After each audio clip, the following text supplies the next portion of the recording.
All right, welcome everybody. My name is Snivy, and this is And I'm Apple. and this episode of Too Much Free Time, where two friends talk about the things they love.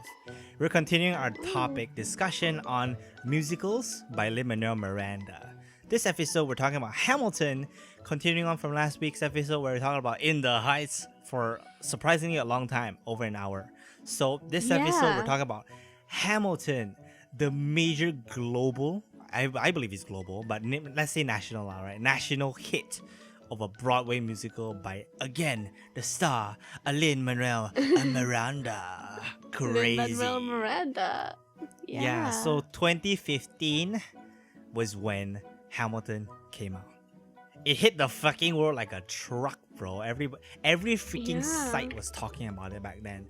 Everything. I mean, I only know all of this thanks to me looking back after becoming a fucking super fan of Hamilton, thanks to the film release on Disney Plus, available right now. All right, but Hamilton is an amazing film, as you can watch it right now. But you have to check out the original musical. Now, the current musical is not acted. The cast is not the original cast. You have to accept that. No matter where you are right now, musicals by the original cast, the cast of the original cast will change naturally. I think they're in like a third or fourth version of like the fucking Aaron Burr, I believe lah, right? Aaron Burr.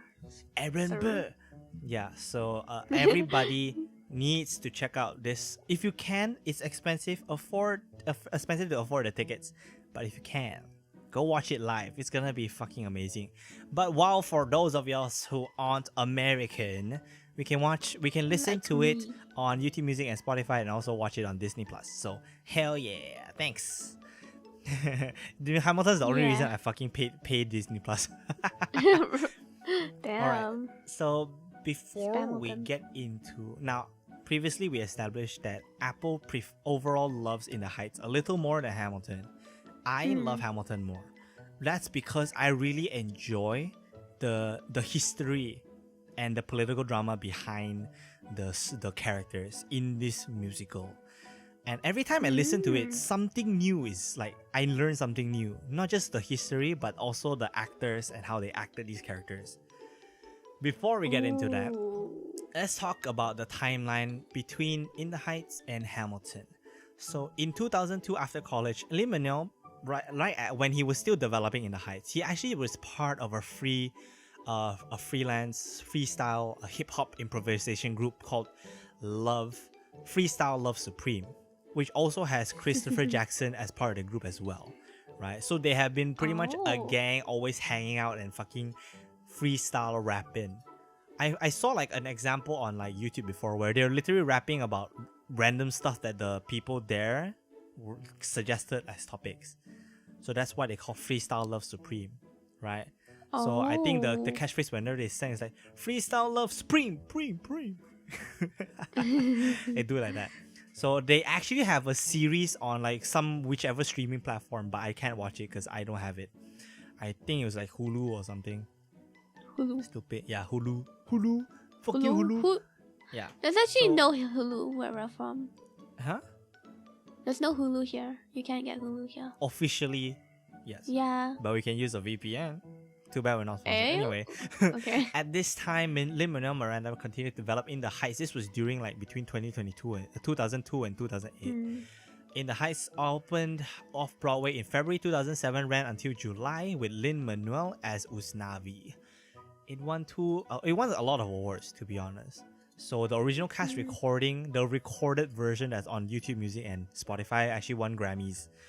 Crazy. So now the movie is available on HBO since 2021. So why did Lin Manuel write Hamilton?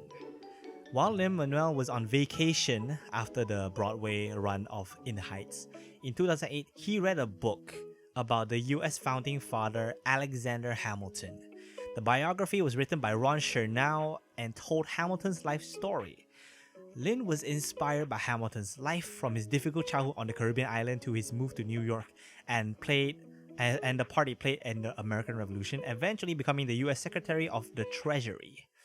So the interesting thing about this was like Lin was like, this guy struggles so hard that it feels like he's giving diss tracks, like imagining this concept. Alexander Hamilton spouting diss tracks to the political party opposite to him, which was like Jefferson, right? This motherfucker's life is like a fucking hip hop artist. The fucking down in the dumps, the struggle, everything, you know, because hip hop is run on that punk energy, that the rebellious energy of like talking about society, talking about the things that people can't talk about, you know, they're rebels. So that's the concept of how hip hop has always been in terms of the way the genre works. They talk shit about all things, okay? So that's what inspired. Like Alexander was like, no. I mean, Lin was like, history with fucking hip hop, crazy, and he fucking made it happen, and like legit, like everybody was doubting him for fuck's sake, and then when he started singing the actual demo tracks, freaking Barack Obama was like, hey, those sound fucking amazing. Come to the White House to sing some of that.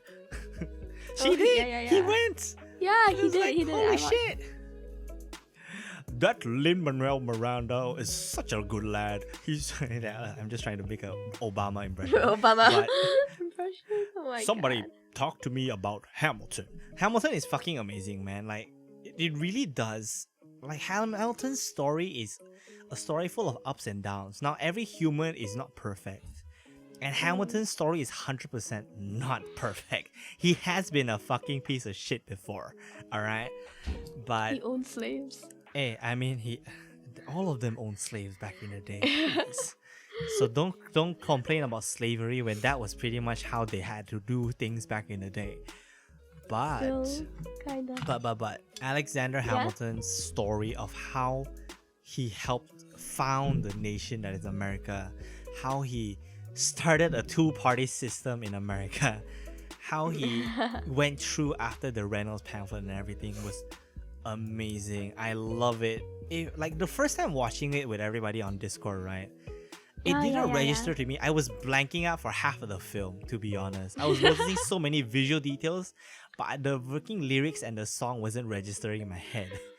I was like, oh my god, the mics are in their heads. Oh my god, that guy, like let's say in the musical, right? Because I don't watch live musicals often, especially with that close details, right? Because the film can fucking film from a place and like closeness where if you're sitting in a fucking stance, you can't see that shit. So like Lin puts the microphone in his hair on top of his head. Christopher Jackson has a mic at the side of his face in his ear because he doesn't have hair. He's bald. Yeah. Like the people who are bald, like Aaron Burr's actor, had the ear, like the side at the ear microphones. Some of them put the microphones at their collar, but most of them put it on their hair because that place hides it quite well, right? And the interesting thing about real life musicals is that you listen to the studio version versus the musical version. It's different because people never sing the same every time, right? So in the musical, it's interesting because they have a live orchestra right there, or like live music guy right there down there making the songs. You can actually see him in the film actually. Really? Damn. Yeah, you can see him. Sometimes he pokes out his head down in the bottom of the screen. Yeah, he's like passing something to the people singing. So like timing wise, that helps because sometimes when the singer holds a note, the audio guy will be like hold the note. Oh. As an example, right? So that's what real life musicals can be because every experience is slightly different. So Lin Manuel spent a year writing My Shot, and I'm not throwing away my shot, right? Changing it countless times for every verse to reflect Alexander Hamilton's smarts. By 2012, Lin Manuel performed an extended set of pieces based on the life of Alexander Hamilton, which he then referred to as the Hamilton mixtape. The New York Times called it an obvious game changer. So that mixtape was basically the game changer, selling it as proof this works. Make it, please, type of vibe, right? Okay. The resulting show, which Lin Manuel called Hamilton, was smart, energetic, catchy, and immediately popular with audiences, and featured a racially diverse cast, with Lin Manuel starring in the main role of Alexander Hamilton. In January 2015, the musical opened off Broadway at New York City's Public Theater, and it was so successful it made an early move to Broadway in July. So there's a concept of like the musical scene, right? Most fledgling musicals start off in off Broadway. Broadway is like the Hollywood showing of the musical world. So your shit moves. If your shit makes it to Broadway, you know your musical popped off real hard. Damn. Right. So Rent has made it there. Uh-huh. Tick Tick Boom has made it there eventually, and obviously In the Heights has made it there. In the Heights stayed in off Broadway for about 7 months as well. Pretty good. Oh. So that's about it for the setup of the behind the scenes. I'm not gonna talk too much about that because I'm not gonna read this whole ass article. But Hamilton, looking at the playlist as it is, I just watched a bit of the film just now to be able to remind myself of the original stuff that's only musical available. Some stuff are not actually available in the Broadway recording, but most of it is, right? So like in comparison to In the Heights, the album is an hour and 11 minutes. The fucking Hamilton album is over it's about 2.5 hours. It's 46 fucking tracks. It's super long. Crazy. Yeah. But there's actually one extra track, from what I know, one extra track in the Broadway itself. So tell me, Apple, what you think about Hamilton. Like, you at least watched it twice, if I remember correctly. I watched it twice. So what do you think about Hamilton when you're watching and like the second time watching? Honestly, it's super like smart. I feel smart watching it. How do I explain this? Well, I prefer In the Heights personally because it's like more like Rounded? more easier to like hear and watch. But it's more digestible in a way. more digestible, yeah. But Hamilton is super like satisfying. How do I? The songs for one are really good. The rap is like amazingly fast. Yeah, a lot of the songs are fucking fast as shit, bro. Like an example the first time we watched it. An example is Thomas Jefferson's song. No, before Thomas Jefferson. Sorry, it's Lafayette's song called. The song was called like Guns and Ships. Guns and Ships is fucking fast as shit. What they do with the French, I mean, watch them engaging them, I'm raging them, and yeah, fucking crazy that song. I actually sang that in karaoke on Anacord before. It's so hard. I got a fucking headache after that. Couldn't breathe. Like, holy shit, that was so fast. Actually, one time we watched Hamilton on Discord, we didn't have subtitles, and like we didn't know what they were saying sometimes. Remember? Ah, that's true. Because why didn't we have subtitles? Were we watching it off, like on an illegal website? I feel like we were watching it not on Disney Plus at that. Oh no, wait. Are we? Yeah, we downloaded it, but then we didn't have subtitles, right? Yeah. I feel like that was the case. And like that kind of like hindered the watching experience a bit because of the rap parts. They rap very fast and stuff, so like we couldn't understand what they were trying to the story they were trying to tell. But I watched the subtitles on Disney Plus and like damn. Yeah, with the subtitles it helps a lot to understand the song. The whole story. Now a shout out I want to give out to Verm. He is the guy that introduced me and I think Apple to Hamilton. Yeah. Which kind of inspired us into the Lin Manuel Miranda musical binge. Right. And like after Hamilton, we're like, oh, In the Heights was a thing. Oh my god, let's watch it. Oh my god, yeah. Yeah, and then somehow we went into like Rent, Tick Tick Boom, and Chicago and stuff like that. Yeah. Anything else? A whole musical phase. So yeah, Hamilton was like one of the first musicals I watched actually. Not like a first real life people musical, other than High School Musical. High School Musical. We can Other talk than High about that School series Musical. next time. No, I don't want to. I want to. It's fucking funny, bro. The songs are still pretty good for High School Musical, let's be honest. No, the movie though, the acting was kind of.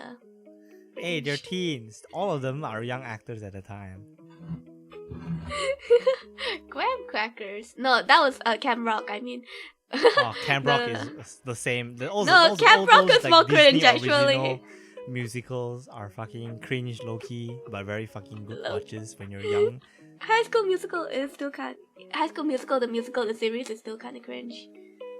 My sister watched Even the though it's musical, still the going. series, the series. Yeah, I don't know Which what one? about it. Like, it's actually like a sequel thing. I think I don't fucking know. It's not Well, actually High the School- original movie musical. Well, the High School Musical, the series is actually about high school. Like, they're trying to make a musical as what, and like their idols are like the people from the High School Musical, the actual movie. Yeah, so I that hate was the a bit name, of a man. tangent. High School High Musical, School the Musical, musical, the series. the series. The hell. Actual headache. So that was my little tangent. So yeah, why? So What? Hamilton really hits me Let's guess. hard. Yeah. For one, yes, it is really fucking smartly written because imagine it's basically a fucking musical and a documentary Brain in expanded. one. Yeah. It's like a retelling of his entire life journey. Now, obviously, because it's a whole life journey, right? You can't sing everything, but the major arcs in Hamilton's life, right? So, like, let's say him moving to America, that's one song. Him approaching him meeting his friends and finding his band of mates, one song. His wanting to join the war is like one song, and then him meeting his wife is a song. You know, all of that is one song. Oh yeah. Now, I mentioned in the Heights that there was one song which is 96,000 that really has this particular musical writing technique of overlaying multiple different melodies into one cohesive song. Now that I watched this video essay, is really good. I will link it in the description below. This was by a guy called Howard Ho on YouTube. He has written a video about both Encanto. He has written a lot about the musical songs, but specifically, he talked about how overlapping melodies work in musicals, and the reason for the video was Encanto being, we don't talk about Bruno, but it also talked about Non-Stop, talked about 96,000 as well. So this is a really good channel if you want to learn about why songs are written the way they are. So I can list it down in the Why this song in the, like this? in the Discord chat here and the description. Yeah. Okay. Yeah, so this is very fucking good. So let's talk about the song itself. Now, why I love this again is because I've learned a lot about the history of America thanks to this. Now, it is a dramatization of history. So for those of you who are like, this doesn't represent the full scope of the history, shut the fuck up, bro. If Yeah, not, shut the fuck up. we'll be like, Shakespeare doesn't say everything. Romeo and Juliet existed, but they didn't die this romantically. Yeah. So shut the fuck up, you know? Musicals are stories written for a new age of people in a way that's digestible. Specifically, Hamilton does a very good job of this because the way they bring in hip-hop and rapping and the traditional musical formats of writing music into a new age really helps people to vibe, like, because it's rap.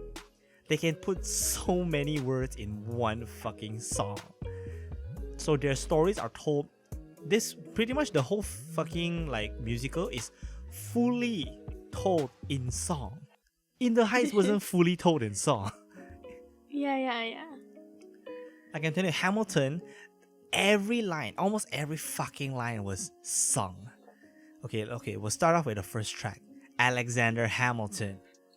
I don't know why the first thing I hear is that Alexander Hamilton has a torrent affair, but no, that's not the right song. Oh God.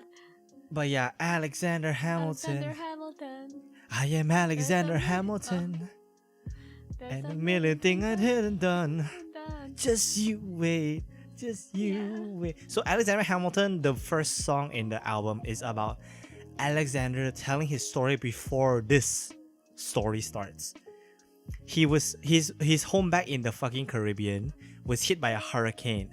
His family, he doesn't have family at that point, right? When he came to America, his mother had sickness, his father left him, and then he had to work his ass off to earn a living while he was still in the Caribbean. But thanks to him publishing a writing about his story from the hurricane, people funded him to send him off to America. You can make it, right? They told him. So he went there to not waste his shot. He needed to make his mark on the world. So Alexander Hamilton is a very conflicted character in a lot of ways, where his whole goal in life, his ambition is to leave a legacy, make a mark in life. This little guy needs to become a big guy, basically. So Alexander's whole song, the first song, is a summary of what you're gonna see and listen to during this whole entire album. Many of the actors and many of the cast is gonna be singing, like, let's say, I Died for Him, which is acted by Anthony Ramos, which casts both Hamilton's son and Lauren, which is Hamilton's best buddy in the war. Which is funny because both of them. The son's kind of funny. There's a lot of very smart choices in the casting and the writing and the fucking foreshadowing in Hamilton. Crazy. And then like Hamilton also has obviously his wife, and it's like I don't think Satisfied was part of the first song, but his right hand man and that would be enough, I think, was that History Has Its Eyes on You was also referenced a little bit in Hamilton. There's a lot of leitmotifs where a lot of character-specific sounds, like every song that you know is about, like, this is important. It's like, it always starts with dum, da da da dum, dum, dum. That is the sound that comes up whenever what you is the best? Okay. No, that sound comes up whenever Aaron Burr retells the story. Let's say Alexander Hamilton starts off with Aaron Burr telling about Alexander Hamilton. He was a bastard, son of a whore and a Scotsman, dropped in the middle of a forgotten spot, right? That was sung by Aaron Burr. Same thing with Aaron Burr, 19, fucking 1789 or something like that. I forgot the year. Okay, it doesn't fucking matter. 1871 or something. But Aaron Burr, we're going to talk about that later. Alexander Hamilton is basically a summary of the whole album, right? One song. All you need to let you know everything and everyone that may happen during the whole song. And when you listen back to that song after watching or listening to the whole album, then you're like, oh my god, Lauren and the son was the same guy. He's gonna die twice. Like when he says, I die for him, he literally dies for him twice. And then George Washington, oh my god, the Schuyler sisters, oh my god, I'm like, oh, it's fucking amazing. And then like the actor of Thomas Jefferson and Lafayette was the same guy also. He's like, oh my god, and I was like, fuck, yeah, so crazy. Moving on, the story officially starts. Aaron Burr, Sir. That's the second song. I feel like this episode is going to be longer than In the Heights because there's just more songs. Yeah. Alright, thank God we split this into two. Yeah. Alright, let's go. So Aaron Burr, Sir and My Shot is like direct leading, which is fucking amazing writing, both in terms of the song, the people playing the song, and the people singing the song. Because Aaron Burr, Sir immediately continues without any stop, without pauses, into My Shot. So it's like, pardon me, are you Aaron Burr, sir? At the pants who's asking over, sure, sir. I'm Alexander Hamilton. I'm at your service, sir. I have been looking for you. So basically, Aaron Burr is his main rival / antagonist, nemesis, let's say, right, to Alexander Hamilton. In every step of the way, Aaron Burr has been on the opposite side of what Hamilton stands for, or at least like something like that, right? So during the first song, wait for it. Okay. Hamilton asked, because Aaron Burr during this time was known as the prodigy of Princeton College. Aaron Burr, give us a tour, get some knowledge, That's a part of the lyrics as well. So Aaron was like a high earning, no, not say high earning. He was pretty much a scholar at the time, not graduated yet, a scholar, very well educated person. His family also passed away, but he was burdened with the legacy of meeting their standards, versus Hamilton, who is building his own legacy from scratch. So here in this song, Hamilton tries to consult Aaron. How do I get into this college? How do I make it? So Aaron was like, let's talk about this. Can I buy you a drink? That would be nice. While we're talking, let me offer you some free advice. Talk less. Talk less. Smile more. Do what they do. Yeah, so basically like that, right? So Aaron here brings I almost said brings Lin. Technically not wrong. Brings Hamilton into the bar where Hamilton meets his best friends during the war. 3 friends: Lafayette, Lawrence, and Mulligan. Right? So these 3 friends, in the original history, these 2 don't actually coincidentally meet in the same fucking bar. No way is that perfect. They actually meet throughout different times of Hamilton's life. But they all became very close friends in the end. So the song is like, the song in Aaron Burr also sets them up to being like Hamilton vibes with them more than Aaron Burr. Right? So because if it's a verse, get some knowledge. And then Aaron speaks his thoughts to not going out of line, doing the things safe and steady. Wait for it, right? So that's pretty much his philosophy in how he runs things for most of his life. So here everybody's like, boo. Everybody, don't take the stand. We'll sit. We'll sit where we land.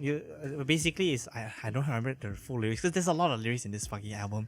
But they were like, here Hamilton states, if you fight for nothing, bro, what are you fall for? And then it's like, yo, who are you? Who are you? Who are you? Who is this kid? What's he gonna do? At least the next song. And I'm not throwing away my shot.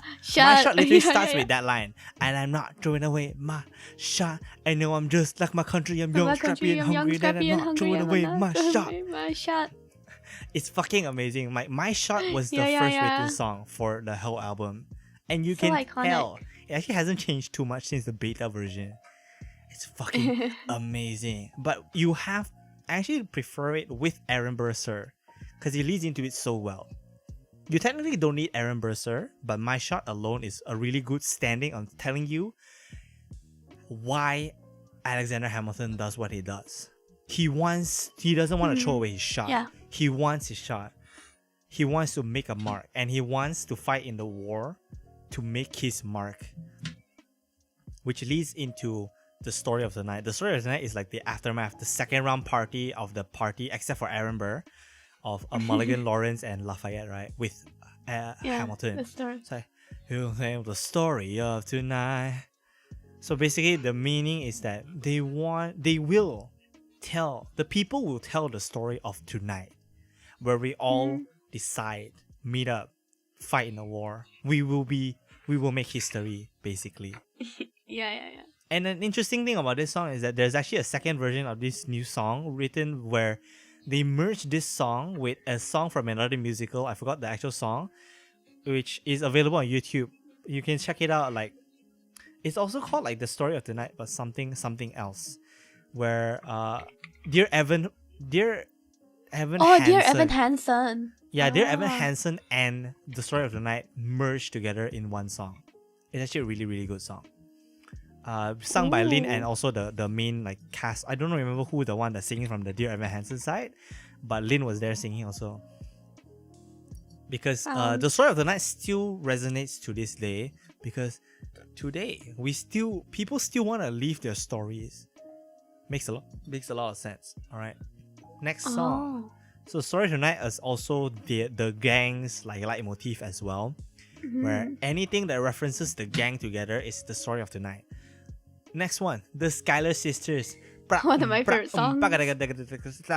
Nothing rich folks love more. They're going downtown, they're slumming with the part. Yeah. So this part also Aaron Burr sings the starting section. So basically, Aaron is our main narrator of the story, where he sets up the scene for us. So the Skylar Sisters is like these three sisters that are very well known, very, very like those three are the daughters of this very well off person. Philip the Schuyler. Schuyler, right? I forgot the father's name, Philip but Schuyler. Peggy, Angelica, Eliza into the city, and the watch of the guys that. So basically, these three were wanting to go down there and pick up boys. Okay. Yeah. They were like, "Oh, all these fucking college students are hot and smart. Let's check them out." And then the Peggy is like, "No, we're not supposed to be here. Dad's told us not to be here." But they're like, the sisters like, Peggy. "You can go home, girl. You can go home." Yeah, you can go home. Yeah, you can go home. You don't have to be here. But she wants to be there because sisters are all You're there. free to go. Yeah. This one is also very smart in a lot of ways. Angelica references a book written by Thomas Jefferson way before Thomas Jefferson comes into the story. Oh. Right? Oh, I mean, wait, really? Yeah. Thomas Paine. I'm insane. I'm on a revolution. I want a revelation. So listen to my declaration. Oh, and when I meet Thomas Jefferson. Yeah, we hold these truths to be self-evident without letting everything equal. That was written by Thomas Jefferson. That was a phrase written by Thomas Jefferson. And then when I meet Thomas Jefferson, I'll include women in the sequel work. Yeah, so Thomas Jefferson didn't recruit women in the fucking first book, right? So that's where the lyric comes from. So again, it's fucking smart ass lyrics for fuck's sake, right? So crazy. And this is a good introduction to the Schuyler sisters, in which Angelica, Eliza, and Peggy will be introduced and done in the story a few times. Like obviously, Angelica is the sister of the wife, and Eliza's the wife of Hamilton. And Eliza has put her mark on history. Aside from just Hamilton's wife, she has her own legacy, which is amazing. We can get into that later. So next song, Farmer Refuted. This is a song where the king of Britain sent a person to America to tell the people, don't follow these rebels, don't listen to the shit they're saying. But Hamilton was like, this motherfucker's trying to rhyme in my face, bro. Shut the fuck up. You guys tax our fucking key. Basically diss track lah, right? It's like, and then the more he sings, it's like the guy who's trying to say shit cannot say more, and then Alexander just takes over. So this is pretty good. It leads into a fucking amazing song, "You'll Be Back" by Jonathan Groff. Also the guy who is Kristoff in Frozen. Kristoff? Yeah, Kristoff, the fucking deer guy. Oh damn! Wait, I thought it was Olaf for a bit. Olaf is the guy who. Olaf is not by him lah. I don't remember the name, but he was the guy who was in the Beauty and the Beast adaptation. As the joke character as well, the gay character. LeBouf. Yeah. So you'll be back. Soon you'll see. Basically, this is about the fucking king sending a message that you better not fuck with me. You'll be back. Alright? You dare fuck with me. Yeah, basically that's the thing. And the interesting thing with the film version, right, is that I think they are acted very well, but You'll Be Back is fucking hilarious because Jonathan Groff's spit goes everywhere. Yeah. I forgot the line mouth itself. Is like what? I forgot the line itself that he spits. Do you remember? No, don't change the subject. Is it? And now, don't change the subject. That's where he spits. Subject. Subject is where he spits. Subject. Because you're my favorite subject. Yeah. Yeah. Submissive subject. My royal, shut the fuck up. So yeah, so basically the king spouts off his own shit. He basically takes over the stage and changes the whole fucking genre to this weird ass song in comparison to the raps, right? La da da da da. Yeah. Yeah, so You'll Be Back is amazing, and it's a leitmotif set up for the king as well. It'll come back later. So next one is when they officially started. They signed up for the war. This This is called Right Hand Man, the song. So this song establishes George Washington as a major character. And here in this song, Hamilton manages to convince, obviously George was actually headhunting him, but Hamilton becomes the right-hand man of George Washington. So thanks to Hamilton joining his ranks, he pretty much enables a lot of the things to go smoothly compared to before, which is what George Washington needed, because before that everybody was like, he didn't get his supplies, he didn't get anything he needed, and then everybody was running away from fighting. Man. But yeah, George Washington made a name before this point, so he was already established as a strong figure that people idolized. But here in this song also, Aaron Burr was actually trying to become the right-hand man of George Washington. But George didn't see any value in Aaron Burr, but saw value in Alexander Hamilton instead. So next song, A Winter's Ball. This is the lead-up song to Helpless, which is the song where Eliza finds and falls in love with our good old Alexander Hamilton. A winter's ball, yo. Skylar sisters are the envy of all. If you could marry a sister, your rich son, is it a matter of which one? Hey. They were like, hey. And then they just literally just smoothly walk into Helpless and, ooh, do. Yeah, so it's like Helpless is actually really, really beautiful, because Eliza is like a really, really... The singer for Eliza is fucking amazing. Philippa Sue is actually really young. Philippa Sue at the time, right? At the time, she was like, I think around 20 only. Like around 20. Right? Oh. 20 something lah, not 20 lah, like 20 something.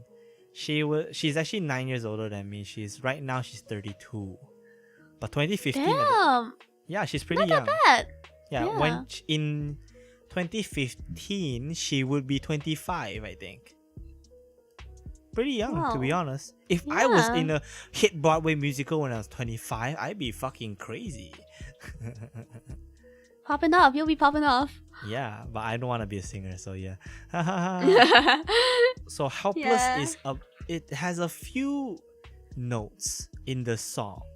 Not saying like notes as in like music notes, but Helpless is mainly from Eliza's perspective, where initially she thought her sister was gonna take the guy he liked, the guy he saw, because Eliza is a little more sheepish, a little more shy of a character, right?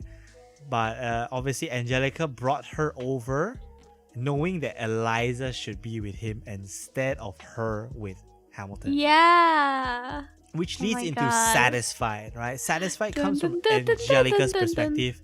It's a song that happens during their wedding, their actual wedding. So in Helpless, Eliza brought Hamilton to see his father. His father said, "Yes, go. You can wed my daughter." Right? Yeah. And in Satisfied, Angelica was giving the toast to their wedding. But internally, Angelica had conflict towards... She originally also quite liked Hamilton, right? She wanted him. But knowing that she's the oldest one, she can't give everything to him, because obviously she assumed that he wanted to marry a Schuyler sister for who they are, the Schuyler sisters, not for who she was, right? So she overthunk it lah, to be fair. So she said, I think my sister's better for you. You shouldn't be with me. I have a lot of things that I should achieve as the elder sister here. Yeah. Basically, my summary lah, right? But in original history, Angelica at this point is actually already married, supposedly. And I do still believe that Angelica did have a little loving type of like crush type of thing with Hamilton overall. It was still a thing, because at the time cheating was more prevalent, and like I won't say like monogamy was the thing, but some people, down low had some flirty with other people. There's also a canon theory of like supposedly Hamilton, the original Hamilton, not the Lin Manuel version, was a little bit gay with Lauren, like kind of bi, you know, kind of besties, kind of a little too homo. Kind of like besties no homo type of situation, but they're kind of gay. The relationship is kind of gay. Not like this is the headcanon lah, right? I don't. These are theories. I don't know how deep that goes, but in the film, they are kind of gay, a little bit. The way they look longingly in their eyes, a little too long, is kind of funny. Basically, are the LGBT headcanons, okay? I don't fucking care, but Apple's like, what the fuck is going on? Yeah, but Satisfied is all about Angelica's perspective during the ball where Angelica met Hamilton. Like the choreography for this fucking two songs was amazing. Like Helpless was done in this ball dance where the stage itself was rotating. Remember, the stage itself was rotating, but it was set up cool. Where in the lighting in like the stage play was amazing. Now, why do I say this?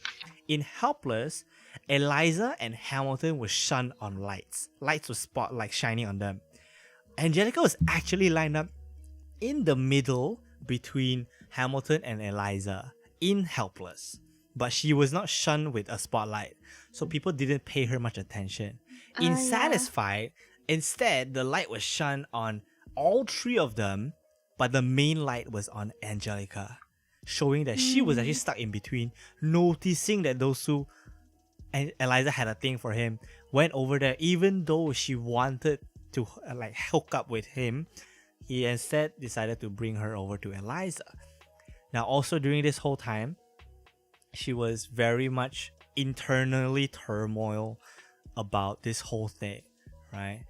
But obviously, as the eldest sibling between these three girls, she had more to achieve, more to do instead of being, by this guy. But she still looks for her longingly, right? Looks at him longingly. So that is Satisfied. But again, he will never be satisfied, whatever. Yeah. So after the wedding, the story of tonight reprised. So here the gang was like, and Alexander had get married. There's hope for hours after all by Anthony Ramos's like Lawrence. So it's like these guys are saying the story of the night, same thing, but in this situation, it's the story of his wedding. Damn, my brother got married. Do you believe we got hope too? So yeah, like I love the story of the night as a song as well. But here we're going straight into it. So story of the night also sets up Wait For It. So Wait For It is about Aaron Burr talking about his philosophy, his stance towards why he views things in certain ways. Like, so let's say story of the night sets up because Aaron Burr visits to congratulate Hamilton.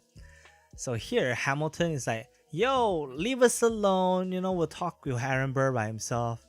Aaron Burr turns out he actually has somebody he loves and wants to make a family with. Yeah. But the wife, Theodosia, actually has a husband that's not around, right? Oh, he's an officer back in like Georgia. The British officer. So here, Wait For It sets up Aaron Burr's story. He has a father, he has a mother. His mother was a genius. A father commanded respect. And no instructions, just a legacy to protect. So basically, he was left with a very heavy burden of meeting his like expectations to him, right? Because his family passed away with a legacy already built. So that's why I understand from Aaron Burr's perspective is that when you're already successful, in a way, right, you have a legacy, you do not want to ruin it. You don't want to let it crumble. So you wait for it. You are more reactive than Hamilton, who is more aggressive to getting the things he wants because he has nothing to lose. He has nothing to lose. Ooh. Hamilton wastes and relentless, wastes no time, Yeah. What is it like in his shoes? Wait for it. Yeah, so Wait For It is everything Aaron Burr stands for. This comes, the phrase Wait For It is also a leitmotif. Every time Aaron Burr comes into his face, her leitmotif, wait for it, is actually chanted in the background. Yeah. And then wait for it will also be chanted in the song of what's it called? Not Say No to This. It was actually on the Hurricane. Hurricane will have the same leitmotif where in this point of Hamilton's life, he will fuck his whole career up. And then the whole world was telling him, no, wait. And then he fucked it up. Everybody was telling him to wait for it. But he went and fucked it up. So yeah. And this also comes into a symbolism where Aaron Burr, by the end of the story, he becomes very aggressive, while Hamilton becomes very passive. So that's why he waits for it. Because like Hurricane was when Hamilton's aggressiveness fucked him up. And then after that, Aaron Burr becomes wanting to become a political party, right? So here he becomes, because after that was after the room where it happens, and he decides, I do not want to stand on the side, right? So we'll get into the room that happens later. Whew. Fuck, I need a breath, bro. Oh my god, there's 40 songs. We're only 40, on the 46. 13th song right now. So Wait for It is one of the most amazing songs performed by Leslie Odom Jr. His fucking range is amazing. Like, and then the freaking, like, when the last pose when he stands under the lights and then the lights go dark, he's like, oh my god, the silhouette is so fucking strong. Everybody is like, oh my god, Aaron Burr, amazing character, he's so good. But yeah, so next song, officially in the war now, Stay Alive. It's talking about how the fucking world was fucking them over. Their plans are being shit on. The fucking things are going bad for them. And then, like, one reason of it is because one of the commanders under George Washington was kind of fucking their plans over by being a fucking pussy, okay? And then this motherfucker goes around, says bad things, gossips, basically shouting out in the sky about bad things about George Washington. Washington could not be left his own devices, indecisive from crisis to crisis, you know that guy. Oh yeah. We'll go back to Mount Vernon. Ooh. And then here leads into the next song, which is the 10 Duel Commandments. So during this time in the world, any major dispute, they can just set up a duel where they gunfire each other to prove which side wins, right? If I win, you just shut the fuck up, pretty much. So in the 10 Duel Commandments, it's because Hamilton couldn't stand George Washington being disfamed like this from this guy, right? I don't remember the name of the guy, but Alex or something like that. Yeah. Like, hey, the general, wee! You know, that fucking song is so fucking dumb. But yeah, in the 10 Duel Commandments, this is also a recurring theme. It's like, doom, doom, 10 Duel Commandments, doom, doom, Dun, dun, yeah. number 1, blah blah blah blah blah blah, and number 2, blah blah. They list down all 10 commandments to the rule. It's like the seconds at the doctor in sight, pay him in advance, give him do with blah blah blah humility, have him turn around so he can have deniability. So which is pretty smart, to be honest. The doctor turns around so he can deny that shit happened here. He denied directly, like, you know, he's supposed to be a third person, but he's not a witness because he can't see it, right? So the main support is the seconds. In this case, is Aaron and the guy who spouts bullshit, and Hamilton being the second to Lawrence, who took up his arms because I can fight. You are under George Washington. You cannot shoot him. Right? So that's where the two duel happens, and then Lawrence managed to shoot him in the side. He shot him in the side. Yes, he used. I'm satisfied, you know. And then here George Washington walks in and says, what happened, you know? And then Aaron Burr is like, this should be fun. Yeah, so here, Hamilton, meet me inside. Meet him inside. Meet him inside. Meet him inside. Meet him inside. It's a different song. Son, don't call me son. Oh yeah? I'm not your son. Yeah, so here, right, George Washington basically is reprimanding Alexander for stepping out of his bounds. But Hamilton really wants to fight, not just write. And here, he basically argues and quarrels with George, and George sends him home because technically he sent him home for one because his wife requested him to come home. Yeah. Two, because he then pissed him off. So yeah. So yeah, send them back home.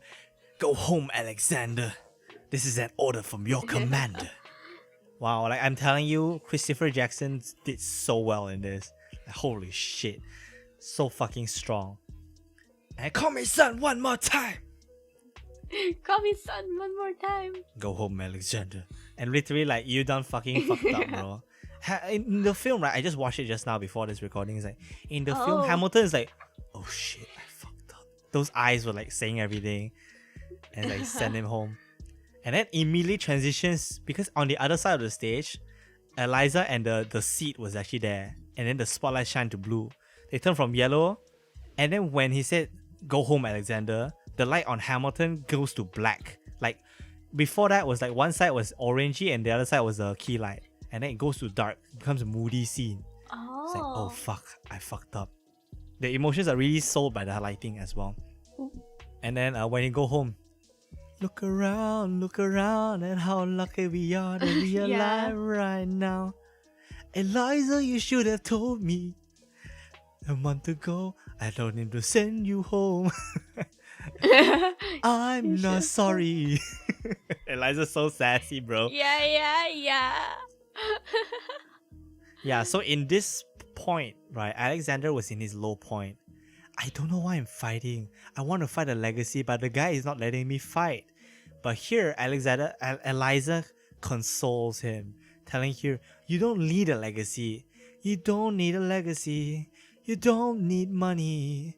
And as long as you're back at the end of the day, that will be enough. Yeah. I don't pretend to know the challenges you're facing. You're racing and they're racing in this time. Yeah, so like this whole song, Eliza was like fucking amazing, telling him that will be enough. You know? That's a song name. Oh my god, that will be enough. Oh my god. That will be enough. Yeah, but here, after consoling, he gets a message. Okay, here's before the message, right? Guns and ships happen. Lafayette. Aaron Burr. Dum dum dum dum dum dum dum. Who is confounding the British Frenchman? Yeah. Everyone give it up for the America's fighting Frenchman. Lafayette. And then Lafayette starts fucking spitting bars. Holy shit. I'm not gonna let it bloodstreams. Never gonna stop another bit dropping. Fucking hell, I don't even know. Like, holy shit, it's crazy. But the point was that Lafayette was like, George Washington, you have to get your right hand man back. Get your right hand man back. Yeah, you got to get your right hand man back. Yeah, and you gotta put the thought into the letter, but the sooner the better. Put your right hand man back, Alexander Hamilton. Troops are waiting in the wings for you. And you join us right now, you're gonna get the time. That's fucking amazing, man, that part. Basically, that was like the major climax of the war arc, right? The First World War. Yeah. And then Alexander finally gets his troops. He's like, history has its eyes on you.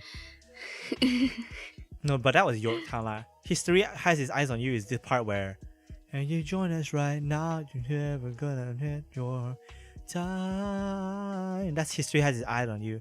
History has its eyes on you. It's George talking about everything he has regretted in his life, every lesson he has learned. I was younger than you are now.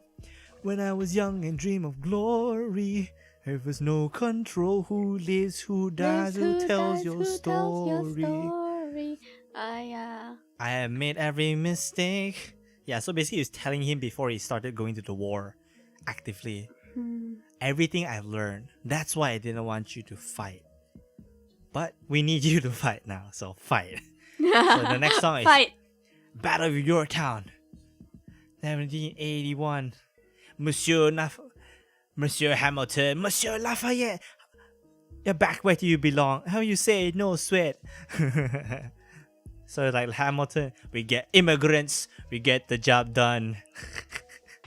It's funny, Luna told me this, right? Luna is like every time him and like Luna is a student before this. Whenever she and her other immigrant friend like is the MVP of like school projects where everybody else just fucks off. It's like immigrants, we get the job done. Luna, man, fucking funny. Yeah. So here, British has officially lost, retreated, and then the king comes and sing. We I'll won. say. George, The second part. What comes next? I don't want to pay. You cry. Did you hurl in the sea when you see me go by? I'm so blue. Why so? Here, the king stomps on the floor and the fucking light turns blue. Oh, Remember yeah. You made an arrangement when you went away. You were mine to subdue. What comes next? I'm perplexed. Who Oh no, knows? you've been freed. Do you know how hard It is to lead. You're on your own. Awesome. Wow. Yeah. That part. You'll remember what I said now. Oh no, God, I'll go. Home away the thing we had. So yeah, like the king was basically like, you won't know how to fuck. You will fuck this up, and you Don't come go back. crawling back to me. Yeah. Yeah. Basically, don't come back to me. Basically, that's it. Something So like next that. song, we're still in Act 1, actually. We're still in Act 1 by this point. So the next song is after Dear Theodora, right? So here, yeah, actually one of my favorite songs. both Aaron's daughter and Hamilton's son is officially born. So Yeah. this is also my favorite song. Like, it's a very fucking emotional song in terms of like, it can make you cry. I'm legit. Like, if you feel, right, it's pretty much about two different parents, new fathers, saying they would give the world to their children. Dear Theodosia. Yeah, it's like, Dear Theodosia, I do say to you. Yeah. You have my eyes, you have your mother's name. Which is funny. Why is it Theodosia Jr.? The hell? When you Because came the girl, into I the guess. world, you cried and it broke my heart. Yeah, so same thing goes for like Hamilton's Like Aaron side. Burr's verse is so. Yeah, it's very emotional. And then Yeah. on Hamilton's side, on my son, my son. Yeah. Look at my son. Pride is not the world I'm looking for. There is so much more inside me now. So here, right, Hamilton actually has a turn in his life where he fights for more than just his legacy. But this will become a conflict later, right? So, I will give the world to you. Like, I forgot the lyrics, the chorus. I forgot the chorus one. Of Dear Theodosia. You will come of age with our young nation. We'll bleed and fight for you. We'll make the life for you. And it'll lay a strong enough foundation. And it's both political and emotional at the same time. Both personal and political. Basically, right, every time, think of this song, right, it really resonates with everyone because every parent wants to set up a good foundation for their children, wants them to become better than what they were, right? So every time, you have to be understanding, like kids these days, quote unquote, kids these days have to remember, your parents, you have kids everything today because your parents work hard to give that to you. One is because they just didn't want what they had back when they were kids. Like think about it. Especially during the war period, right? Every family struggles. Yeah. So they want their children to live a better life. You can change the world someday, pretty much. Right? You will make a smart enough foundation. We'll build it up for you. We'll make the world for you. It'll blow. So you'll blow us all away. Right? Someday. Yeah. You will blow us all away. You will blow us all away. It'll come back as another leitmotif. This fucking writing, man. This fucking album is amazing. All right, so next song, Non-Stop, is the climax, the penultimate song of the first act. So here is after the war, where Hamilton and Aaron Burr has now become lawyers, graduated from the college, right? And non-stop, you'll never be satisfied. Like, this is where I mentioned where every lyric was overlapping. History has its eyes on you in the background also. Yeah. Isn't this enough? Isn't this enough? Aaron Burr is like, this here is like, let me listen to the song a bit. Oh yeah. Okay, here is like, after the war, I went. Fuck, wait. Back to New York. After the war, I went back to New York. I finished up my studies and I practiced law. I practiced law. Burr worked next door. Even though we started at the very same time, Alexander Hamilton began to climb. How does a man rise to the top? Man, the man is non-stop. Gentlemen of the jury, bear with me. We're making history. Yeah. Here's the first murder trial of the brand new nation. The liberty behind the liberation. Behind the liberation. Non-stop. Okay. Yeah, so like Non-Stop is fucking amazing. It's like the biggest climax of the first act ever, which set up like everyone after the war of how Hamilton is now aggressively building his career in a different way, while Aaron Burr is still his rival or nemesis, if you want to build it that way, right? And everybody here is also like Angelica. Angelica moves to Britain. Is like, I found a wealthy husband, something like that. Yeah, something like that. And then Angelica was, and then Eliza was like, "Isn't this enough, right?" It's like, why are you trying so hard? We don't need a legacy, you know. And then again, George Washington reminds him, history has its eyes on you.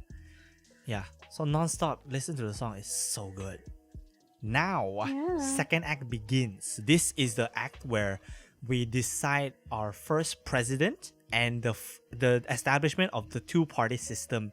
Anyways, here, What Did I Miss is by Thomas Jefferson, who just came back from France. This freaking Francophilia. Yeah. This guy is the France version of the weeb back in the day. He loves France too much. So here, he flies back to New York, and then suddenly he gets a message from George Washington. He comes down to us. Basically, he got back home. Sally, open up, be a lamb, darling. And then he's like, be the captain of the state. Rate and all that is said and approved. I just got going. I'm out heading up to New York. Heading to New York. Heading to New York. Rolling up the million fields. I want that BIMYC. Yeah, it's very fucking smart, this song. George Madison, red in the face. Madison is like always coughing like a motherfucker, especially in the films. Like, yeah. I feel like he has fucking breathing problems. He has COVID, bro. No. He has like it's a certain disease. Yeah, I know. But like, he has a certain disease, and he's like always like holding the what? Was it a napkin or something? Yeah, that's napkin, part of his costume. Yeah, coughing. What's going on? Hamilton's trying to grab the down and control, and the sun comes up and the road still spins. Hamilton's trying to control. I forgot the song already, but he's pretty much saying, right, because they come from Georgia, Hamilton's trying to establish a new political system, a new financial system as well. So here, the financial system not yet lah, but the political system, yes, it's trying to build a new government. Now this is after, I believe this is after him and Madison made the Federalist Papers. This was during Non-Stop, right? And under 51, right? Why do you write like you need it to survive? Remember that line from Non-Stop? Yeah, so basically Madison was one of the people as well that wrote the 81 papers from the Federalist Papers to establish the credence of the what independence the freaking the certificate. I don't know what the word is called. The freaking something of independence already. I forgot. But yeah, they had to establish it. Yeah, no, it's not a legislation. Never mind. So what did I miss is pretty much introducing Jefferson. Here, Jefferson's actor, David, right, is actually David Diggs, right? David Diggs is actually David also what the fuck? Okay, David Diggs is also the actor of Lafayette, which is why he's the only guy that can rap that fast here. Okay. So yeah, what did I miss? And then later the next song, here, because it leads up, right? He's flown to New York to have a cabinet meeting. Here he has a cabinet battle with Hamilton, trying to prove why he needs to represent this government. We should have settled for less. Wise man mind crowed them. I know cause I wrote them. Ow. Cause Hamilton did something like that, right? So that cabinet battle is like dum dum dum dum dum dum dum dum dum dum. Basically, George Washington is the fucking middle guy. It's like, fight! And then everybody in the cabinet is watching. It's fucking hilarious. Imagine that setup, bro. Imagine if back in the day. Battle. It is a rap battle. That's exactly what it is. Like the political system of debate, right? Lin was trying to imagine. In a debate, you are practically trying to debate over. Like, you're trying to establish a precedence of what your facts are over the other guy and make him lose, pretty much. So it is a rap battle. It is a fucking rap battle. So yeah, amazing. So next one, right, is Take a Break. No, Angelica will next summer when they go out state. Something like that, right? So basically, Take a Break happens right before summer, where here we established that Alexander, if he cannot prove his point or establish the rules properly, he will be possibly fired from the cabinet. Oh. Right? In the cabinet battle, it's like, you have to convince more folks. Yeah, right? Do you remember that line? So George Washington is like, you need to convince more folks. And then Hamilton here is stressed as shit, you know? And then Eliza was like,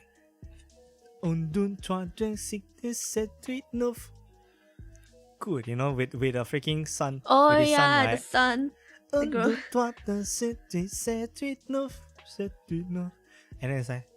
And then it's like, and Eliza was like beatboxing for the sun. It's like, oh yeah, that's funny. Yeah, it's like, and I'm a brother, and I want a little sister, something like that. Like that, and I just turned 9.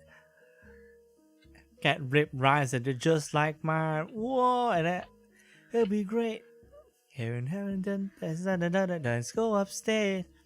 And then here Angelica sends him a letter. It's like, I'm coming back, and then let's go downtown upstate. Oh yeah, and then yeah. Angelica, Eliza, and then Hamilton goes, the Scarlet Sisters. It's good to see your face. It's good to see. It's so fucking dumb, bro. It's good to see your face. Well, you're not coming.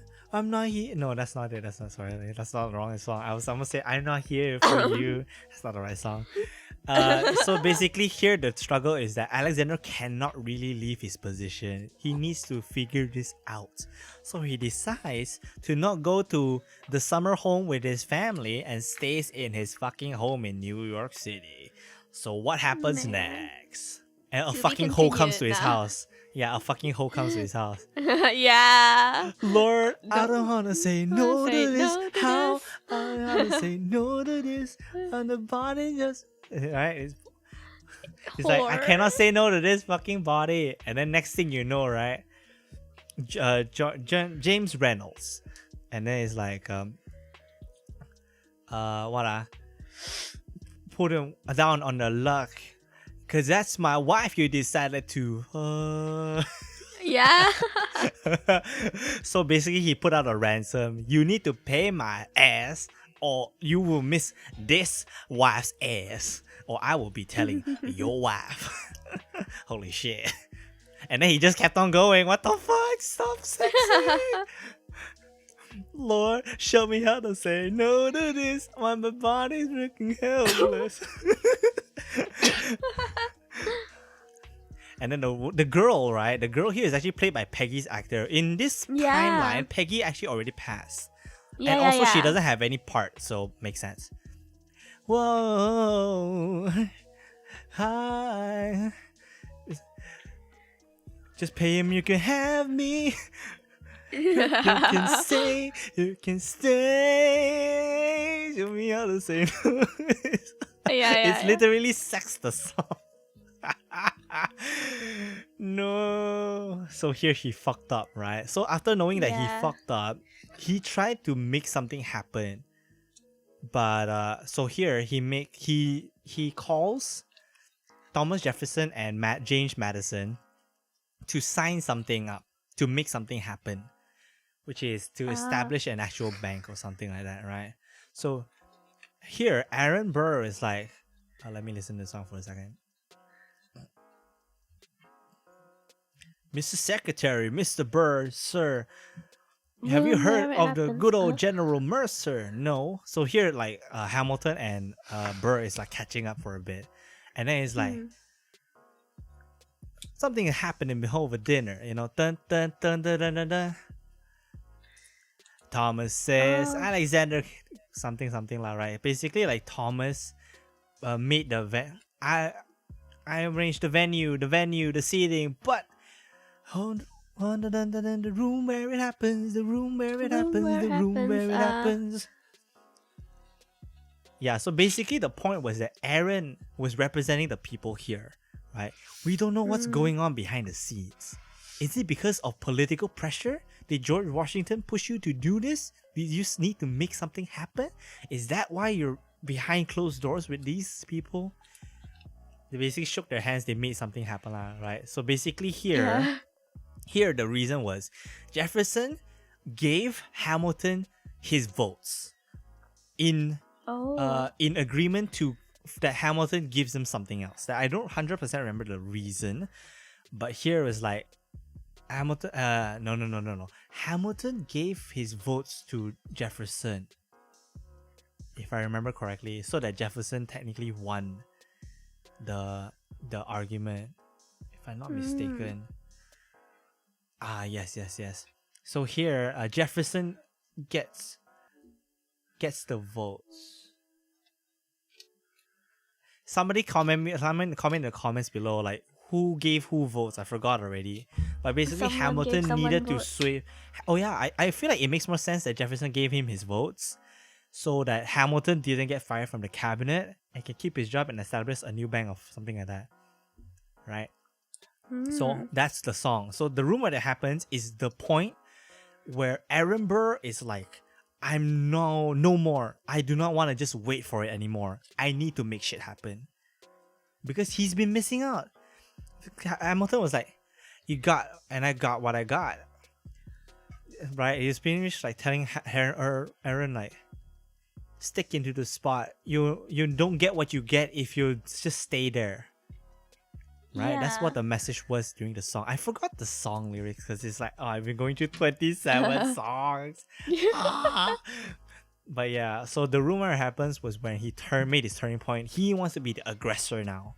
Hamilton is still the aggressor, but Aaron Burr wants to be an aggressor as well. So here in the next song, Skylar, Eliza's father, who was originally a Senate, has now lost his Senate position to upstart Aaron Burr. Upstart Senate Aaron Burr. So Alexander was like, you went and fought my father-in-law. Yeah, made me cup and up and again, Aaron like basically wanted to make something happen now. So that's Skylar defeated. Damn. Next thing, cabinet battle number 2. So in this setting is like, now the French Revolution is happening, right? So the decision is whether US wants to join the fight for France. In the argument of Jefferson, it was like, Lafayette is one of the people right? So here, back in the day, we promised to the French that we would help them when they were in need. And then Lafayette was also one of the friends. Did you forget Lafayette? And then like here, Hamilton gives a good argument, because here the only person that they need to persuade is George Washington, not the Senate, not the cabinet. So only one person needs to be persuaded. So here, Hamilton makes a lot of sense by saying, 1, the king is fucking dead. The person we signed a treaty with is dead. 2, there's no one to lead the French Revolution in terms of who is gonna be the ruling party after this. Who? No one. So if we fight the war now when we are still a fledgling nation, we might have a risk of losing everything. Every important person we have is gonna die. The risk is there, right? So here, cabinet number 2, Hamilton wins by persuading Washington that, yeah, we should play it safe, not help them right now. And then here, like, Jefferson was like, did you have an ounce of regret? Lafayette, remember Lafayette? And then before he was your friend, he was mine. That's what Hamilton says. So here, Jefferson was very upset because this two-party system, it is still a single-party system right now, where I cannot fight Hamilton because Washington's in his pocket, And then here's the next song, Washington on Your Side. He said, Washington on your side. That's that song. Yeah. Yeah. I know. So that song was pretty much both Aaron Burr, Jefferson, and Madison being like, nice. It must be nice. Yeah. To have Washington on your side. On your side. Yeah. It must be nice. It must be nice. So basically here, these three decides that 1, Jefferson cannot stay in the cabinet because he needs to fight Hamilton. Because he cannot put out the fire if he's still in the house, right? So he has to get out of the house to fight for different rights. Number 2, these three now assume that fucking Hamilton is smuggling money because he has now established a new bank and he is probably doing dumb shit in the background. They basically want to fuck him up, right? Okay. So here, one last time, they bring these three come over to oh no, it's not yet. That one's not yet happening. Not yet. Okay, one last time. One last time is after Jefferson signed out. He'd be like, I resign, bro. I'm gonna fight you for the position of next president. So what happens here is that Hamilton assumes George Washington should be fighting for cabinet again, right? Right. But he says, no. I wanna sit under my own vine and fig tree, resting under the shade. In this nation we've made, dun dun dun dun. Because he never got a chance to take a break. He doesn't get to not be the president up till now, right? He has always been leading the charge. I understand his position. A lot of people give a lot of flack to George Washington's choice to not be president, but it did low-key establish the candidacy thing, like having multiple parties fight for the new presidency. And having a changing presidency really helps the nation change every few years. Understandable. It's just that people really didn't like the fact that George Washington gave it to George Thomas Jefferson, a fucking obvious Francophile. So yeah, anyway. No political thoughts here. I don't know shit about American politics. Yeah. That's the story that's told. Alright. So one last time is George Washington telling Hamilton specifically, I wanna sign out. I don't wanna be the president anymore. I wanna be able to sit with my wife under a fig tree, as the scripture says. Right? So here they actually sing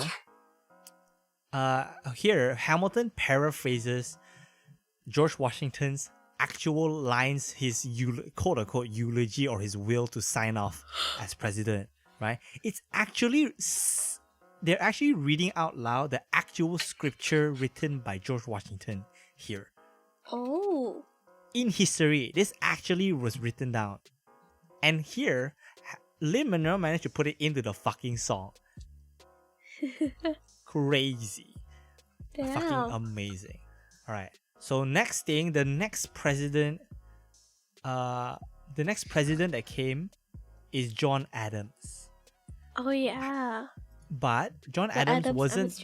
Yeah, Adams wasn't a particularly good or like high achieving guy, based on the story here. So even though he became president over Thomas Jefferson, right? the people under him don't like him. Hamilton specifically, right? So here, the next song is I Know Him. The king from Britain is like, I know him. What? That's the guy. And then little guy you spoke to me all those years ago. Oh yeah. In what? 85. What happens now? Yeah, he's gonna eat him alive. Right? Eat him alive. Oh yeah. Oh no, man. He's not Washington, man. He's not Washington. Next to Washington, they all look small. Okay. Next to Washington, they all look... I think that's before that lyric, that song part. They all look small. Yeah, so basically, again, this is the last point. Okay, the second last point where this musical motif is here. The da da da da da da da da da da yada da da da da da yada. Right? President John Adams. Good luck. Oh, yeah. So here, the Adams administration here, basically, right? Hamilton is doesn't like how Adams is both not actually doing his job well, two, is not actually being a good president. Because here, the party, right? This is before the actual president was set in stone. This was between two parties, if I'm not mistaken. So here, right here, I feel like John Adams was the second president, and then only the political like candidacy thing was happening after that, because here Jefferson hasn't established himself as the second party yet. So here the Adams administration is when he already started establishing himself as the second party, and sit down, John, you fat motherfucker, you know. yeah. And then it literally just fucks up Adams. And then like Jefferson is pretty much easy to win at this point. So here the Adams administration is when Hamilton wrote something that ruins Adams' basic prospects to become the next president. The third president, I mean. Alright, next song. Next song. Okay. We know. So it's basically, here's the point where the three boys, Aaron Burr, James Madison, and Thomas Jefferson, comes to his fucking office being like, we know what you did, bro. We know what you... Technically, they don't really know what they did. We know what you did, bro. You spent some fucking money under the name. And it turns out, they passed the letter to him. James Reynolds.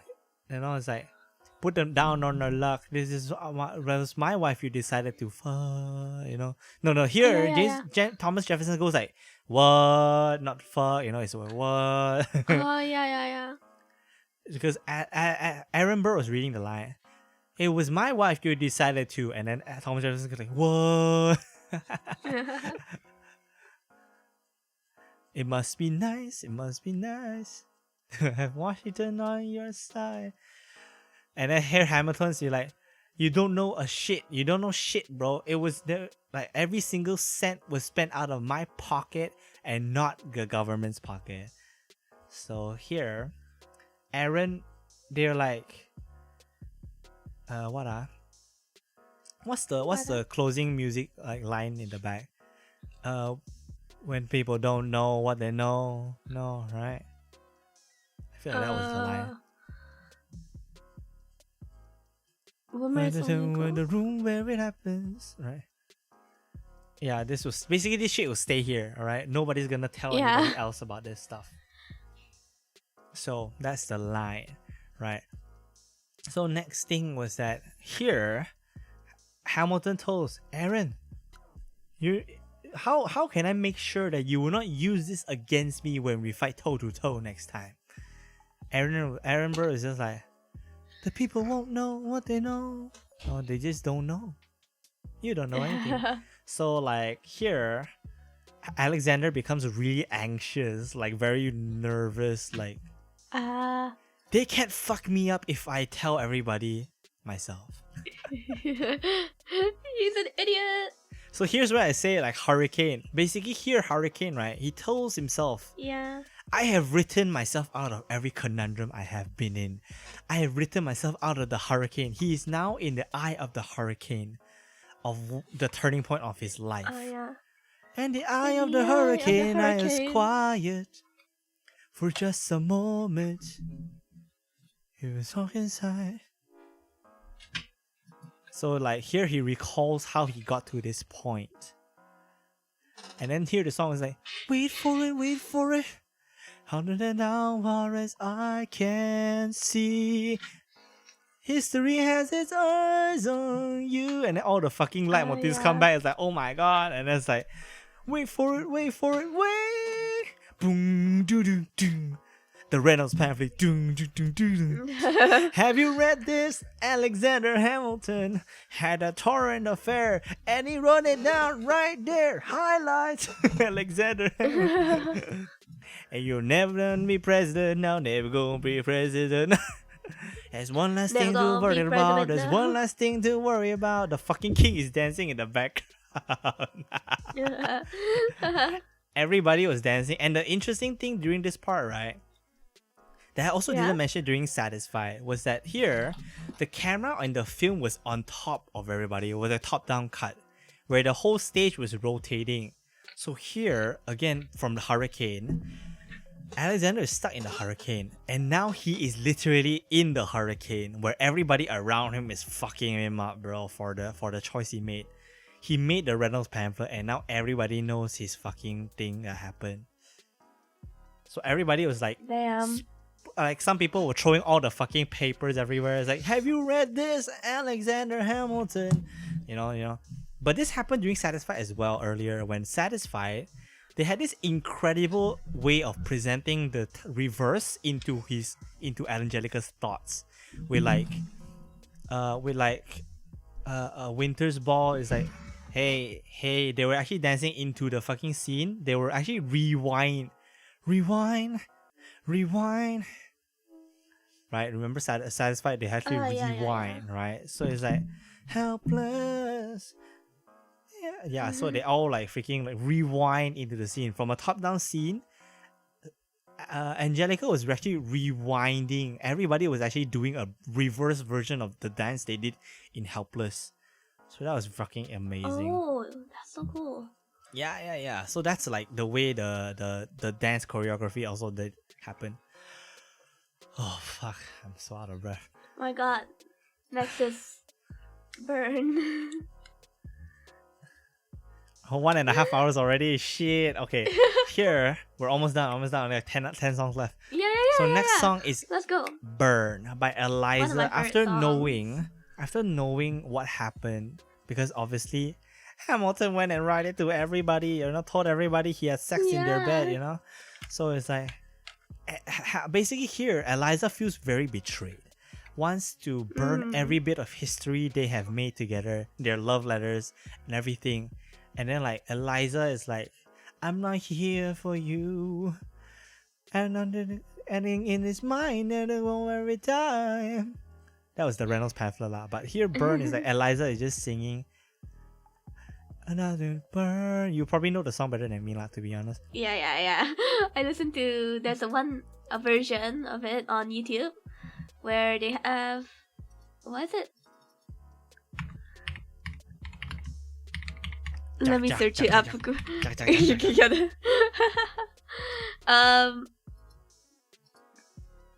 It's like First Burn. What is it? Yeah, it's called First Burn. I think First Burn is probably like in the mixtape version, I think. I don't know. Yeah. It's so good. Yeah, so Burn is about her trying to disassociate everything that they had before this. It's like, you're still my husband, but fuck you. I want to burn everything. I don't want to be part of a history anymore. Don't write about me ever again, type of thing.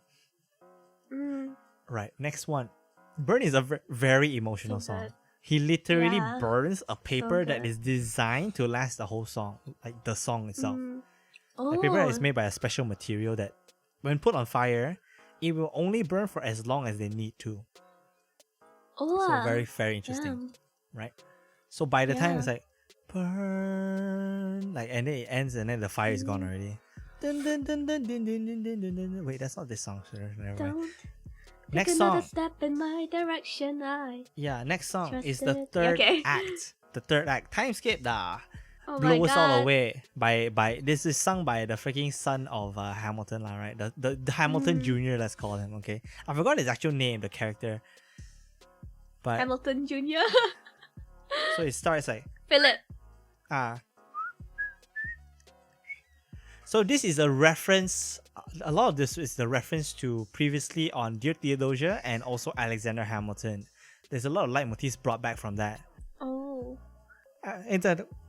Watching a play, the parts like, and then the whole point is that this whole song is about Philip trying to fight for his father's name, and then pretty much getting shot in the end because he initiated a duel where he was 100% not ready to accept the fact that his opponent actually will shoot. So here's the thing. Alexander Hamilton gave Philip his guns, thinking because now we're living in a relatively neo-capitalist liberal society. This guy my name would probably not actually shoot.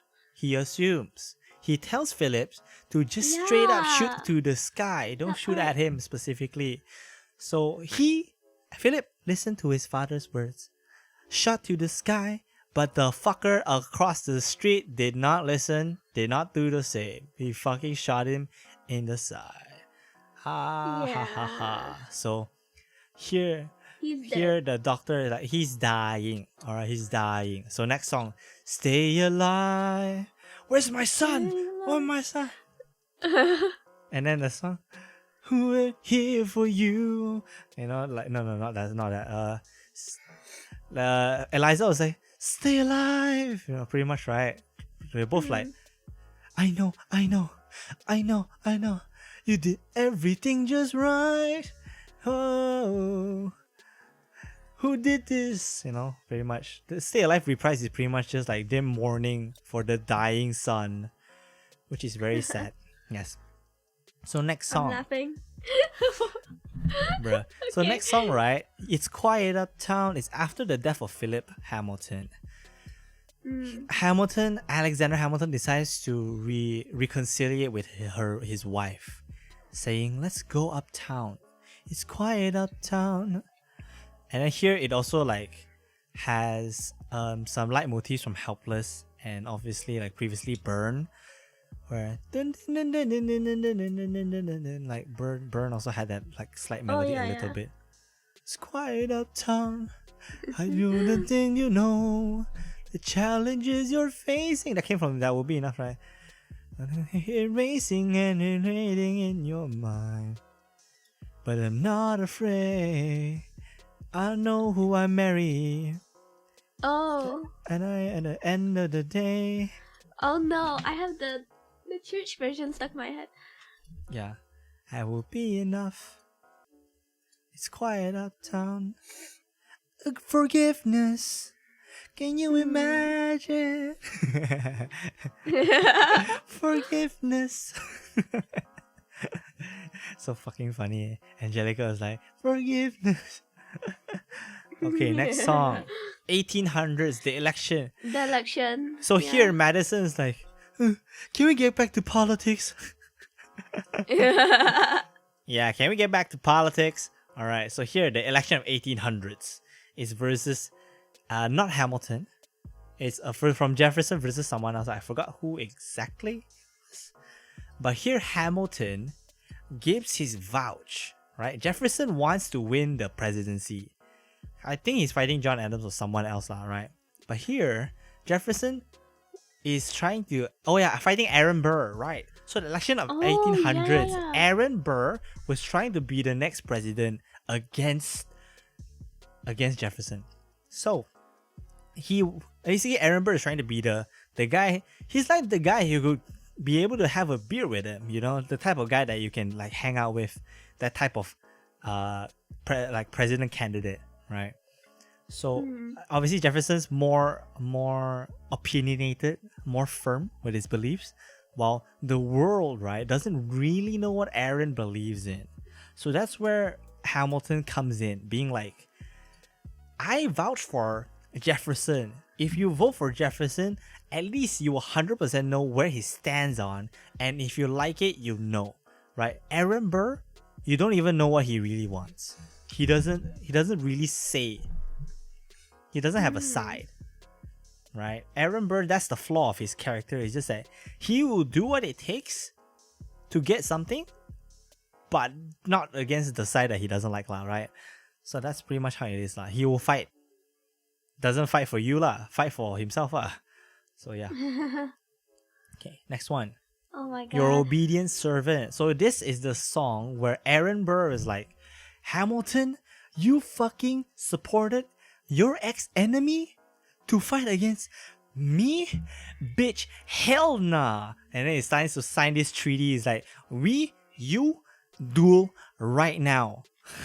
Oh yeah. Right? I will be your obedient servant. A. Burr, you know? A. Ham. Yeah, A. Ham. Dun, dun, dun. So here, A. Burr. yeah, so they decide to fucking duel in New Jersey because there's no rules in New Jersey about fucking dueling. So here, final time, you get to hear there will be enough leitmotif. Dun, dun, dun, dun, dun, dun, dun, dun, dun, dun, dun, dun. Best of wives, best of women. It's quiet out town. It's same leitmotif from that one lah. Because here, it's like, come back to sleep. But I cannot. I got an early meeting. That's what Hamilton says. So we all know his early meeting is the duel, right?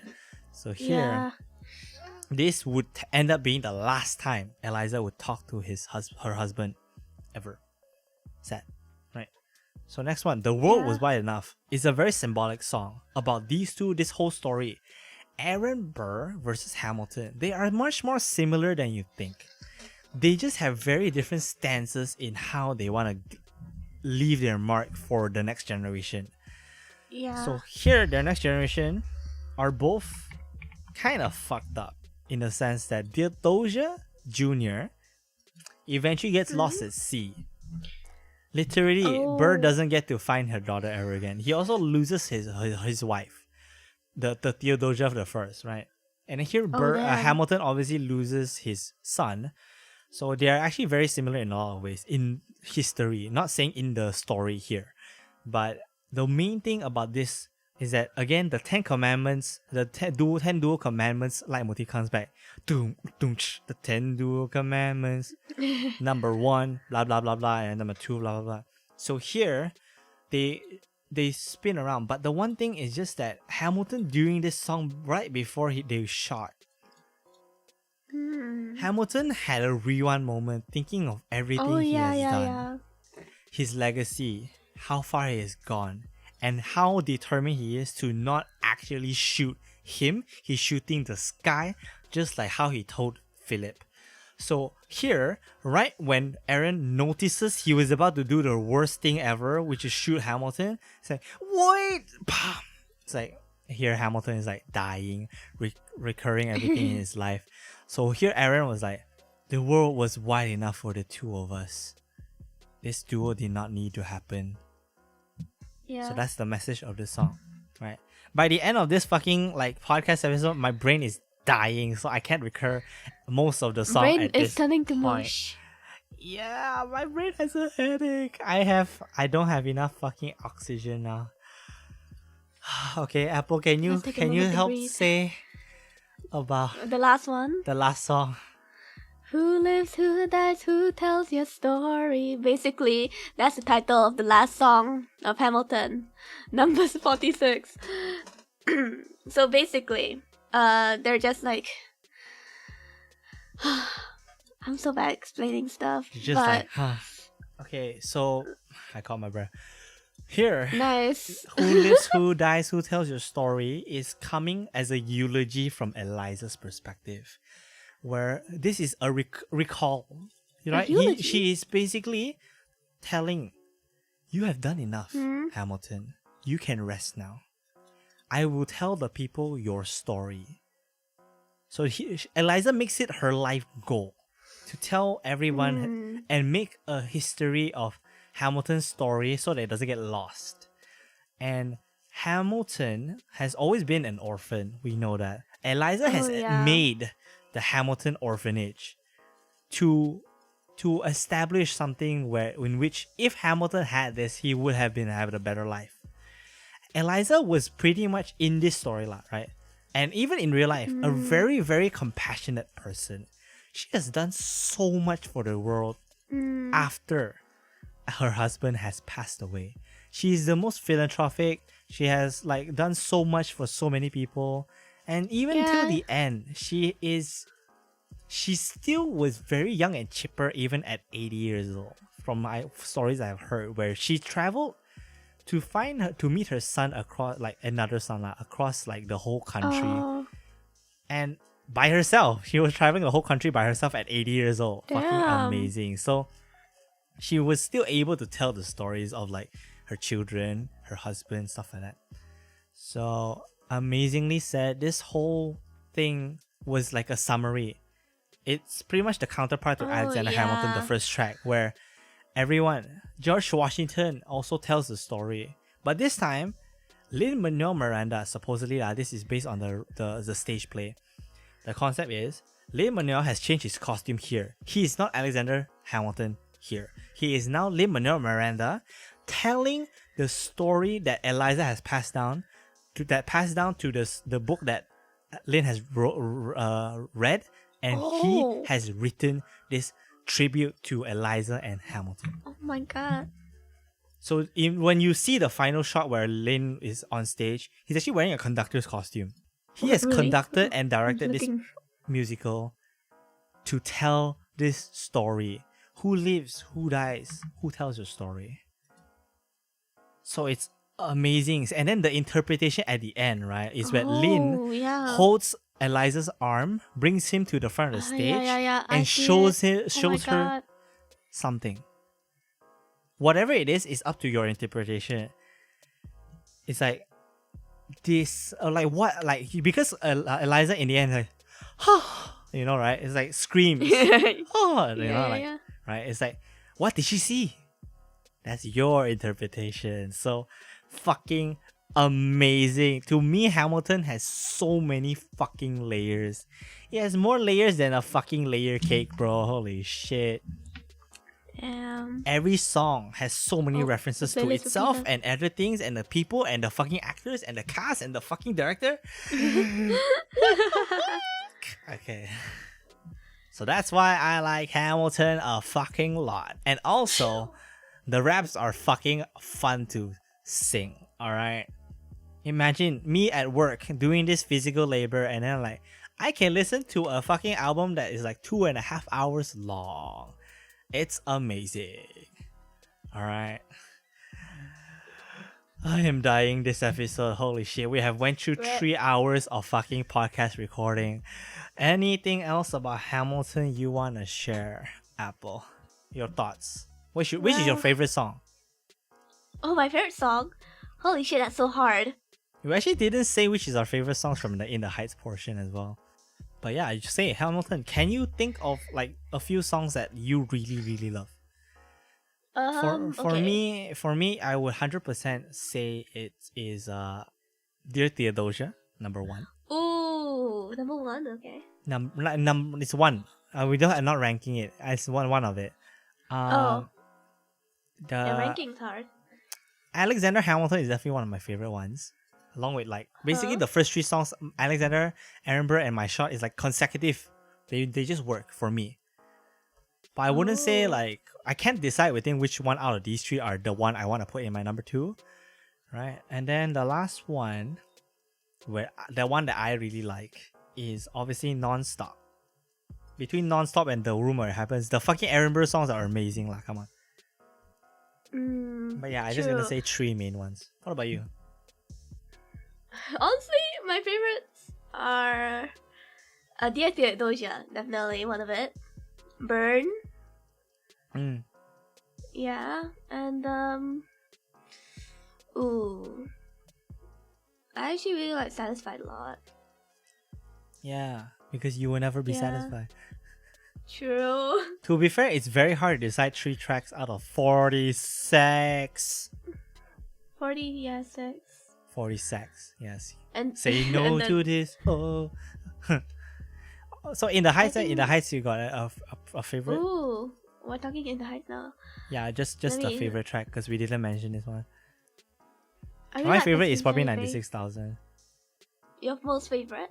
My favorite is 96,000 and Carnaval de Barrio. And In the Heights, no shit, right? The first one. Yeah, no shit. Honestly, in the heights, a lot of their songs are so good. Like as a whole, I don't really like. For Benny and Nina, like, I don't really like their songs. Like the rest, I really equally like them because they're so. Huh? You don't like their fast and songs? What? When you're home and when Yeah. the sun goes down, doesn't hit you enough? It doesn't Lol. hit hard enough. It doesn't hit hard enough. The hell? When the sun goes down. I mean, they are like softer It's so songs. mushy. It's so mushy.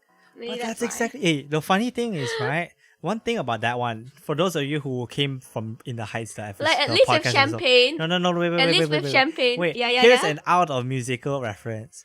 The singers of the original fucking musical for Nina and Benny, Christopher Jackson and the other person, right? Manny or The other something like that. person. Those two are actually married. Oh. They've met thanks to In the Heights. And they're actually married. Wait. Fucking hilarious. Then what? Wait, no. I Benny thought- and Nina, the original cast, is fucking married Oh. now.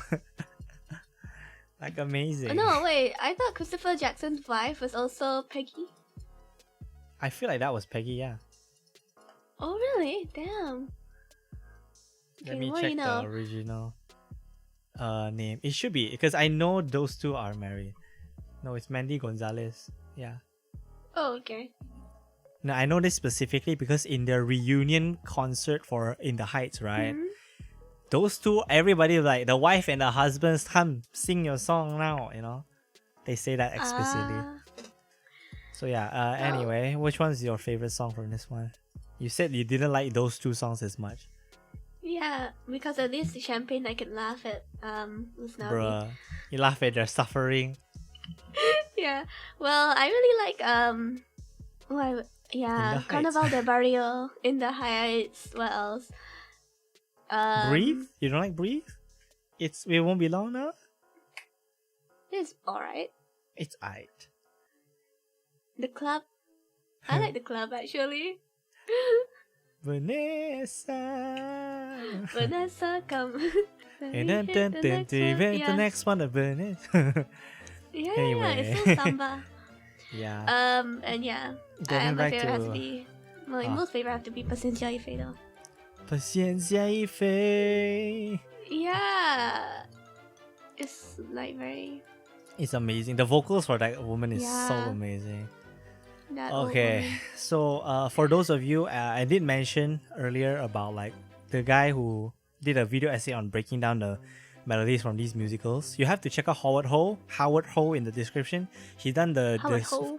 he done the breakdowns on like In the Heights, Hamilton, or Encanto, a lot of it, Rent, and Tick Tick Boom, and also even Mhm.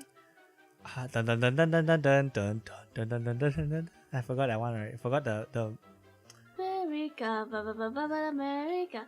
This is West Side America. Story? No. Yeah, West Side Story. Right. I forgot the name for a second there. So yeah, he did breakdowns for those. So please check that out. I think you learn a lot, like appreciate a lot more of the songs after that. But anyway, next time, if we ever talk about musicals again, I will probably not do that for a while because holy shit, it's so tiring. The next one, we're probably going to talk about the Jonathan Larson musicals, Tick Tick Boom specifically, and also a And little bit some of Rent. Rent. All right, so that one will Yeah. probably be like in the second core of our Let's go. second season. Yeah. So this is it for this episode. Let us know how much you like Lin Manuel Miranda's songs rating. You cannot. It's not limited to Hamilton, but we can talk about Hamilton more in the comments. And if you like this video, give a video, and obviously the pop video, the audio podcast versions are like. Follow us on all the platforms, right? And that's Yeah. pretty much it from us. We're Too Much Free Time. My name is Snivy. And I'm Apple. And that is it for today's episode on us talking about Hamilton. Thanks for Yeah. watching. Look out for the next episode that I don't remember off the top of my brain right now. My brain is dead. Look forward to whatever's coming up next in next week. All right. See you guys later. All right. Support us on Ko-Fi or whatever. Bye bye. I am not giving away I'm my dead. shot.